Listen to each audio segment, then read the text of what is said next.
What's up, Internet? We are here with more 401 Real Game by CoolBoy, and we're going to explore the depths of the enigma in the hidden labyrinth that is pirate multi-carts. We have to understand more what this is. So next we have 176th Joust, which is, it's Joust. It's a game where you smack people with your bird's ass. In fact, I think when I was a kid, I did, in fact, call this game Bird Ass. I know a lot of people who did, because that's what you did with this game. I got to admit, my introduction to this game was way back in the day with, like, Internet 1.0, was on shockwave.com, where they had all the Midway classics for free online. This version feels a little bit slidier than normal, though. Like, it feels like you're playing Joust with like ice physics, and it doesn't quite work as well as you'd like. And I mean, we already have Nintendo brand Joust on the NES. It's called Balloon Fight, and it's awesome. So why Nintendo had to have a version of Joust on it, I'm not sure. I don't think it's that great, but it's a thing we can play. Oh god. That's right, these end up getting eaten away, and eventually there are pterodactyls and stuff. That said, I've seen better NES ports of Midway games as well.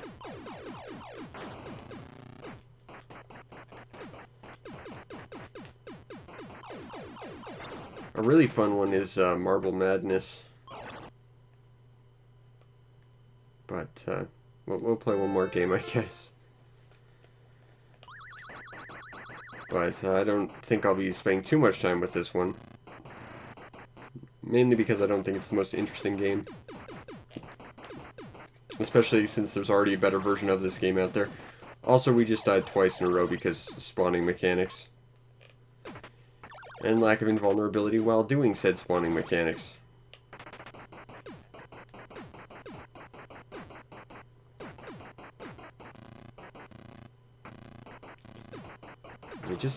You have no control over this, really.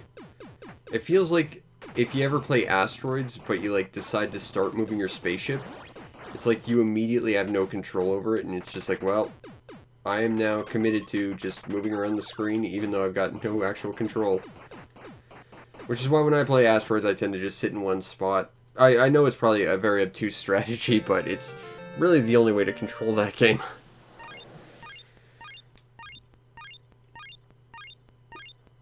And our next game on this multi-cart journey of truth and justice is Warp Man, which I think I've seen before. Yeah, this game is weird.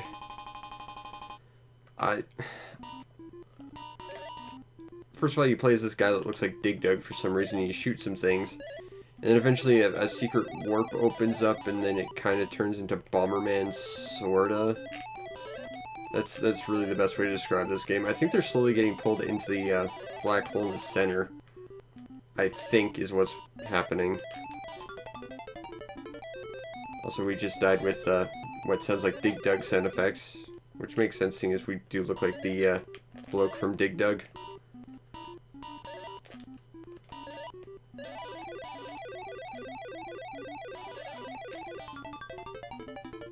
Also, Galaga sound effects. Yeah, now we're in the weird Bomberman stage. And now we're dead. Warpman is not a very well-defined game.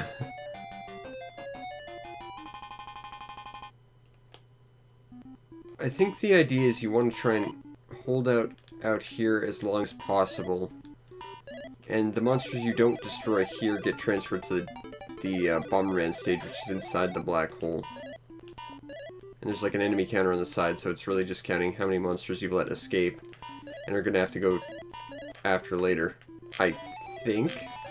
Again, this is not exactly a well-described game.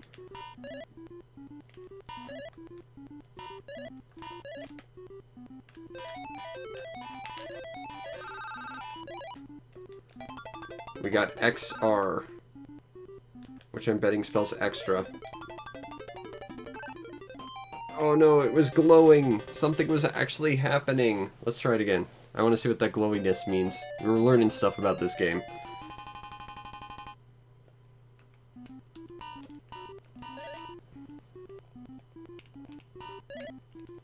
Shoot. Shoot.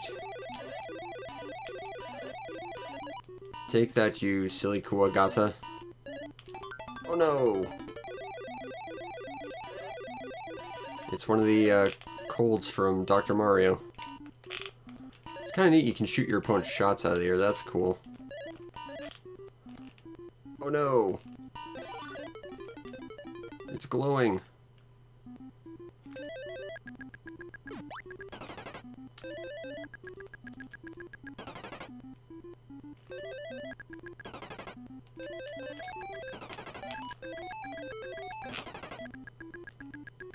And the thing is, these are timed bombs, so you really have to kind of know what you're doing when it comes to, like, actually strategizing.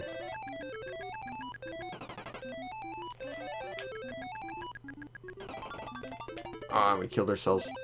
Well, we got some ice cream, I think, so it's all okay. Into the breach! And now we're out here again, I guess? I do not understand Warpman at all. Maybe you do. All the more power to you, I do not.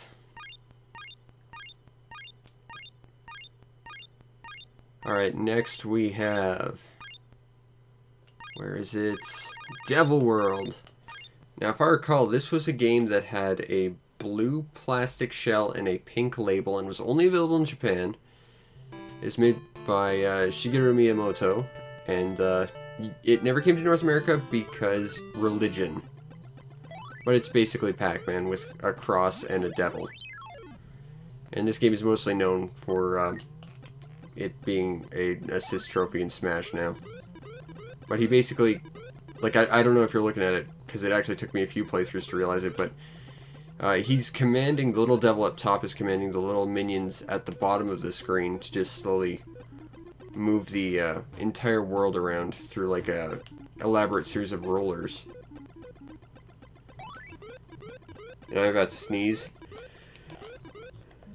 Felt like I'd sneeze, I guess not. Okay. Fortunately, we averted a sneeze. I think you're supposed to actually like shoot the crosses or something. I don't actually know what the crosses are for. I know this game has a bonus song that is like the most obnoxious bonus song ever because it lasts like... It lasts an obnoxious long time, but... Oh, the cross lets you collect things, I see. But the actual bonus song is about 4 seconds long. And I know this because I've got this hacked game. I think it's even on this multi-card, so we'll see it later, perhaps. But... the entire soundtrack to that game is just that one very short song. Which, yes, is about as bad and repetitive as that sounds. Oh no, I need the dots. It's a game about munching dots. I need to have dots to munch. Go, go, go, go, go. Aw, yeah, take that, devil.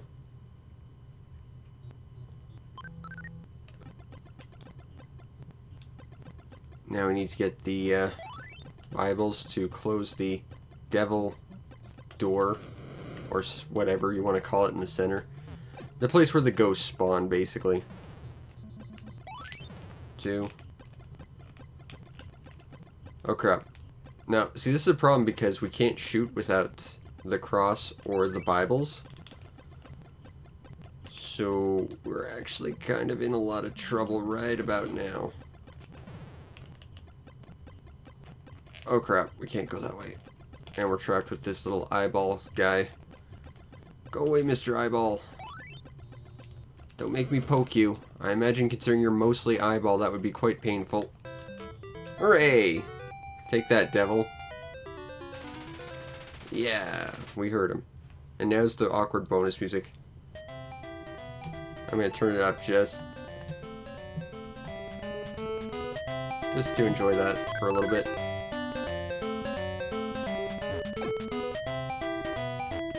Now, bear in mind, this is the entire song of this bonus round. It's also the entire song of the hack game I played. It gets a little bit repetitive, doesn't it? It's kind of unfortunate because as repetitive and annoying as that is, it's not a bad song or anything. But, yeah, that's the thing that happened. And look, we've got new background color. Therefore, it's completely different now, totally. Even though it does look like the layout is more or less identical. And the core concept is the same. It's nice that they at least give you, like, two sort of level ideas. One being where you're munching dots, the other being like you're trying to close the devil door or whatever. I do quite like that, and this does seem like an interesting update to, like, the Pac-Man formula. Not unlike how the somewhat obscure Casey Munchkin was, even though Casey Munchkin unfortunately was sued for being a Pac-Man clone, and successfully so. Which sucks, because Casey Munchkin actually had like a level designer, and it was actually close to Ms. Pac-Man. In fact, it was like Ms. Pac-Man before Ms. Pac-Man was a thing. Oh no! Alright, we are devil worlding it up. This is a great game, though. I think it's a great sort of twist on an existing sort of concept and formula that we've already seen. I think the biggest problem this game has, in terms of just the fact that it never came out in the West, was the fact that it's vaguely kind of sort of religious-y because there's crosses and it says Devil World. You know, we should have been able to get this game because it's awesome, and we should have gotten its big bright blue cartridge with its awkward pink label that says Devil World for reason squish. But we didn't, and it's sad because, you know, there's not really any real problems with this game. It's not a bad game or anything. It does feel a little random and unfair at times, but still pretty good game. Pretty solid. I like this game. Even if the bonus music is repetitive as all hell. Next we have Formation Z. Now, if I recall, this is a game where you play as a little robot on the ground, but you can also turn into like a spaceship, and you have to at some points. If you can jump, you gotta shoot things, but being on the ground forever is a bad idea because that happens.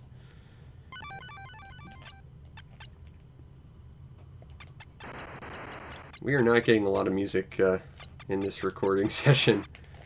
I'm doing this back to back with the other one. It's like half the games in there didn't have any music either.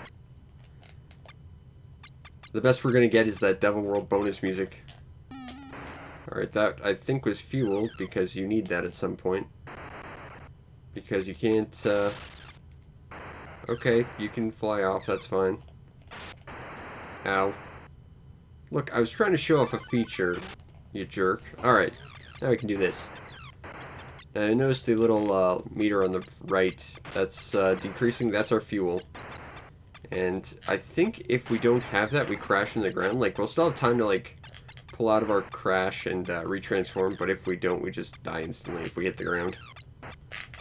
And, of course, now that we're over the water, we kind of needed to do this, so you kind of have to manage your spaceship mode. You can't just sit in it the entire time. Let's try again. Like, let's just try spaceship mode 24/7. Kind of nice they programmed clouds up here, like, you know, if you happen to actually be up here, there's stuff. Which is kind of cool. I'm just going to fly back there because I want to make sure that I'm actually recording audio after having done that thing with Devil World. But the thing is, our fuel is, of course, steadily dropping. And you have to be the robot to get the fuel. But the problem is the robot has trouble shooting and defending himself.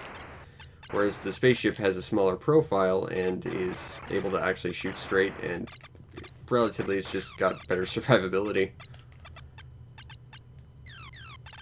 So let's see if we can make it to a point where we crash because fuel's a thing. So I would very much like to show that off. But I think this is a fun little concept.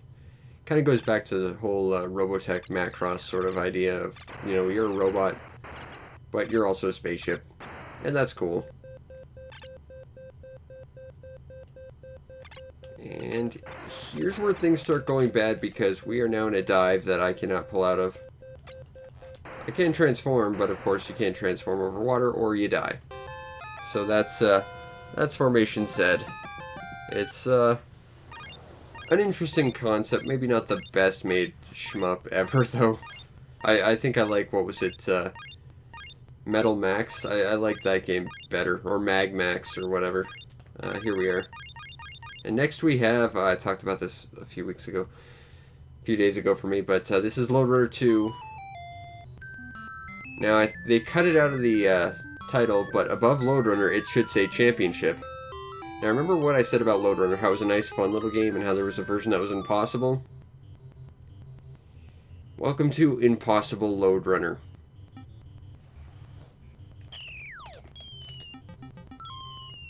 So, yeah, this is a thing that happens. I'm not really sure how.